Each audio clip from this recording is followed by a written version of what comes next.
yung halaman na paborito ng pusa namin, kainin yung ugat. Ng aming pusa.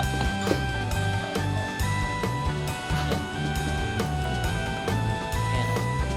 Gusto niyang kainin. Itong isa naman. Hindi natin kakain. Boy, oh. Ayun, oh. Gusto talaga nila eh.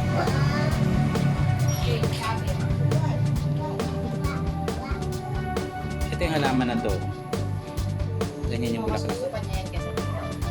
Mas ayaw niya ng laruan eh. Mas gusto niya ito eh. Oh. Kaso nakikurious siya dun sa ano eh. Sa kuting eh. Okay, nakainitisan niya yun. Ano bang meron kaya dyan, no? Talagang na ano sila yun? Gustong gusto eh, no? Pag ibang damo ayaw, tayo mag-aagawan yan. Huwag mo lang anuhin. Iyan mo siya. Gustong gusto ni Sanya eh. Minsan lang yan magkagusto ng pagkain eh. Ibigay mo doon. Ayun. Mami, tingnan mo si Sanya, Mi. Gusto rin ni Sanya, Mi. Oh. Siguro bango-bango sila dyan, no? Oo, mga siya makapin.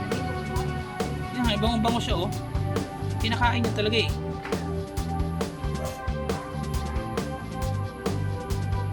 Amoyin mga kuya, ng amoy? Yung ugat? May cat food. Amoy mo nga. Oo. Napa nga? Oo. Kasi siguro. Ayun o, si Sanya. Grabe naman si Sanya. Naadik ka. Mami, di naman si Sanya, Mi. Napaka-ilap nito na mo. Ito yung mami, oh. Ganyan din si Amboy, eh. Parang inaano nila sa ulo nila. Parang ginugugo nila sa ulo nila, Mi. Ina-aplos nila sa ulo. Oo, ginagano, no? Ano ba alam?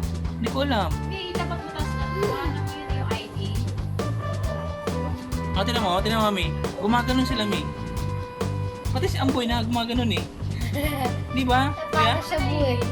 Hindi. Parang sobrang na-addict, eh. Parang siya buhay. Jarvis, dinin mo lang yan. Dito yan. Mapilayan. Mapilayan. Addict na addict siya. Sarap pa talaga yan, boy. Mabango ba?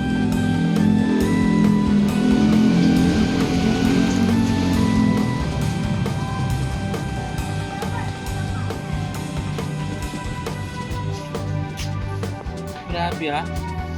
Hilain mo kaya. Kuhanin mo kunyari. Nalit. Ibigay mo na. Ibigay mo na.